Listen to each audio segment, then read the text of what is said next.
వచ్చెను. నశించిన దానిని వెదకి రక్షించుటకు మనిషి కుమారుడు వచ్చిందని అతనితో చెప్పాడు. ప్రేమ వల్ల యేసుక్రీస్తు ప్రభువు ఈ లోకంలో 2024 సంవత్సరాల క్రితం ఈ లోకంలో జన్మించాడు. ఆయన యొక్క జన్మాన్ని బట్టే ప్రపంచము లేకపోతే ప్రపంచ కాలమాన పట్టిక రెండుగా అనగా క్రీస్తు పూర్వం క్రీస్తు శకంగా మారింది. వాస్తవం అది ప్రపంచమంతా కూడా నేడు జరిగిస్తున్న లేకపోతే ఎరిగిన సత్యమే. అయితే యేసుక్రీస్తు ప్రభువారు ఈ లోకంలో పుట్టాడు అనడం కంటే వచ్చాడు. మనిషి కుమారుడు వచ్చాడు. పాపులను రక్షిస్తూ క్రీస్తు యేసు లోకమునకు వచ్చాడు.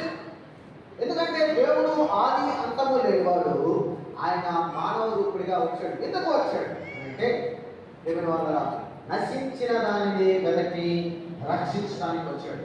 మీకు మాట చెప్పండి, మనిషి యొక్క ప్రాముఖ్యమైన అవసరత డబ్బు అయితే దేవుడు ఒక ఆర్థికవేత్తను అనగా ఒక బ్యాంకుని పంపించాడు.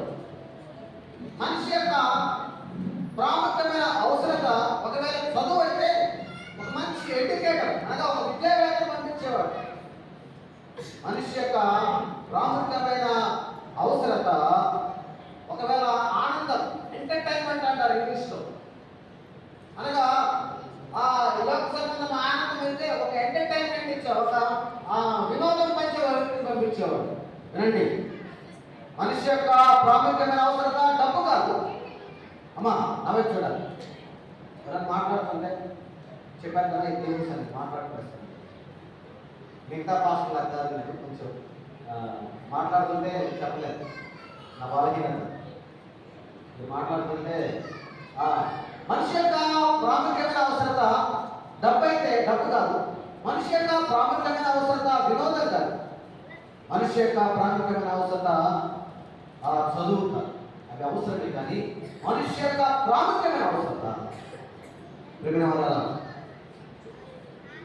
పాపక్షమాపణ. అందుకే దేవుడు రక్షకుడిని పంపించాడు. ఇదిగో ప్రజలందరికీ కలుగు మహా సంతోషకరమైన సువర్తమానం దావీదు పట్టణమందు నేడు రక్షకుడు పుట్టాడు. ఎవరు పుట్టారు? రక్షకుడు పుట్టినాడు. మనిషి యొక్క ప్రాముఖ్యమైన అవసరత రక్షణ. ప్రియమైన వాళ్ళ ఎందుకు చెప్పంటారా?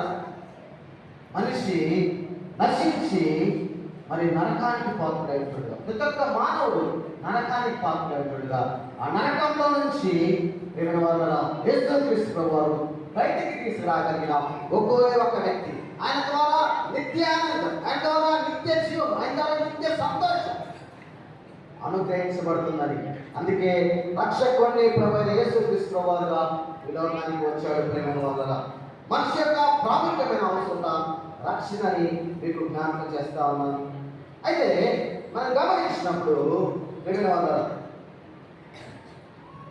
లూకాసు వార్త 15వ అధ్యాయంలో, లూకాసు వార్త 15వ అధ్యాయం నేను వచ్చిన చదవను, మీకు జస్ట్ చెప్తాను వినండి. ఒక వ్యక్తికి కొంచెంమంది తెలుసు, అయినా వాళ్ళ జ్ఞాపకం చేస్తా ఉన్నాను. 100 గొర్రెలు ఉంటాయి. 100 గొర్రెలు ఉంటే ఒక గొర్రె తప్పిపోతుంది. మీరు ఎవరు తిప్పనవసరం లేదు, అందరూ చూడండి సార్, వెంటనే తెలిసినవే జ్ఞాపకం చేస్తాం. 100 గొర్రెలు ఉంటే ఒక గొర్రె తప్పిపోతే ఈ యొక్క కాపరి ఆ 99 గొర్రెలు పక్కన పెట్టి ఏ గొర్రెలు వెతకడానికి వెళ్తాడు? ఒక్క గొర్రెలు వెతకడానికి వెళ్తాడు. వినండి జాగ్రత్త. ఒక్క గొర్రెలు వెతికినప్పుడు అది ఏ ముళ్ళ పొలంలో ఉందో, ఏ చెట్లలో చిక్కుందో దానిని తీసుకుని వచ్చాడు. ప్రియమైన వాళ్ళ అది తీసుకుని వచ్చిన తర్వాత ఆయన ఏం చేశాడంటే 15వ అధ్యాయం 5వ వచనం చూడండి. అది దొరికినప్పుడు సంతోషంతో దానిని తన భుజములను వేసుకొని ఇంటికి వచ్చి తన స్నేహితులకు పొరుగువాటు పిలిచి, మీరు నాతో కూడా సంతోషించి తప్పిపోయిన నా గొర్రె దొరికినదని వారితో చెప్పాడు కదా. ఒక గొర్రె తప్పిపోతే ఆ గొర్రెను తీసుకుని వచ్చి ఆ కాపరి సంతోషిస్తా ఉన్నాడు, ఆనందిస్తూ ఉన్నాడు. అదే దాంట్లో కిందికి వచ్చినప్పుడు ఒక స్త్రీకి 10 వెండి నాణాలు ఉంటాయమ్మా. 10 వెండి నాణాలు ఉంటే ఒక వెండి నాణము అక్కడ ఎక్కడో పడిపోతుంది. ఆమె మరి చిప్పుతోనో ఉడుస్తూనో దాన్ని ఎలాగో దాన్ని వెతుకుతూ దొరికిన తర్వాత ఆమె ఏం చేస్తుందంటే అది దొరికినప్పుడు దాన్ని చెరికెత్తంగా తన ఫ్రెండ్స్ను పొరుగు వారిని పిలుచుకొని సంతోషిస్తాడు. అదేవిధంగా కిందికి వచ్చినప్పుడు 11 నుంచి ఒక తండ్రికి ఇద్దరు కుమారుడు ఉంటారు.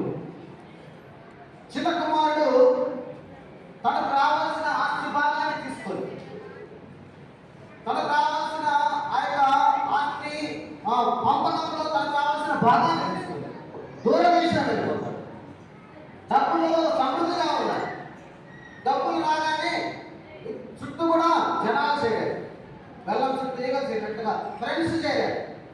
ఆ డబ్బులతో ఫ్రెండ్స్ అందరూ కూడా అరే నువ్వు మంచివాడిరా, నువ్వు చాలా గొప్పవాడిరా, వాడిని పొగడడం, వాడి దగ్గర తినడం, వాడి దగ్గర తాగడం, వాడు చేయడానికి చేయకుండా డబ్బులను కూడా చేశాడు. డబ్బులను కూడా ఖర్చు పెట్టాడు. వాళ్ళకి తాగడానికి ఆనందించడానికి అంత కూడా డబ్బులు ఖర్చు పెట్టి ఇష్టానుసారంగా జీవించి డబ్బులను కూడా అయిపోయాయి. జబ్బులు ఖాళీ అయిపోయాయి. రోజు బిర్యానీ తింటా ఉన్నాడేమో మొదటి రోజుల్లో, ఇష్టానుసారంగా తాగుతూ ఉన్నాడేమో. డబ్బులన్నీ అయిపోయి బిర్యానీ కాదు కదా సద్దన్నం కూడా దొరకట్లేదు. ఆకలితో అలగడిస్తా ఉన్నాడు. డబ్బులన్నీ ఖాళీ అయిపోయాయి. వాడిని ఫ్రెండ్స్ అడుగుతా ఉన్నారు, అరే మీకు అనిపించాను కదా, అరే అంటే మా దగ్గర లేవు కూడా. డబ్బులు మా ప్రాంతంలో వచ్చాడు. అయిపోయిన తర్వాత ఏమీ లేవు. వాడు ఉదయం టిఫిన్ లేదు, మధ్యాహ్నం భోజనం లేదు, రాత్రి అన్నం లేదు.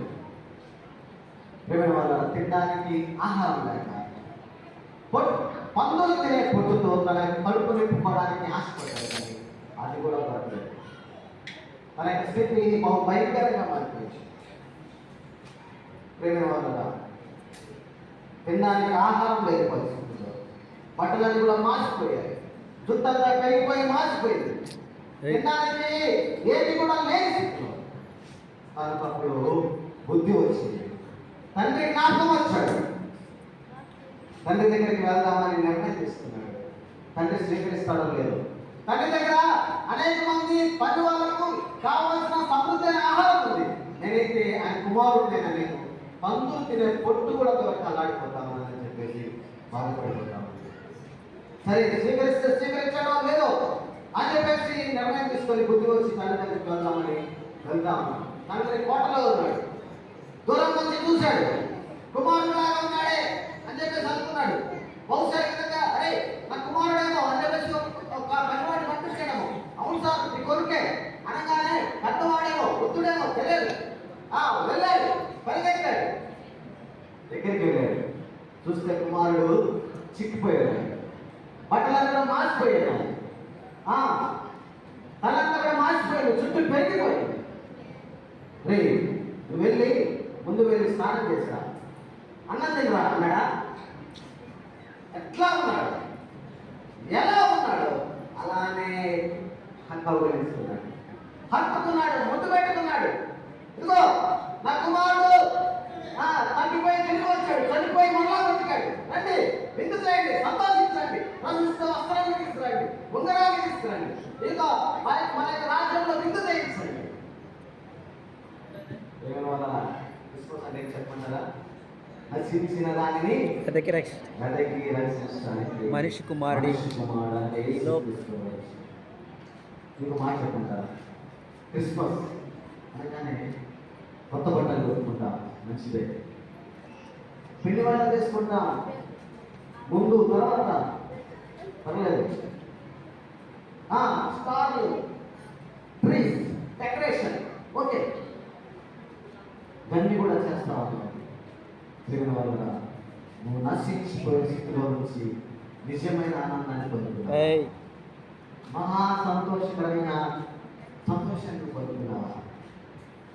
అమ్మా అయ్యా సహోదరా, పెద్దవాళ్ళ, అన్నయ్య, అక్కల, చెల్లెల, తమ్ముళ్ళ, ఒకవేళ నువ్వు నిజమైన సంతోషం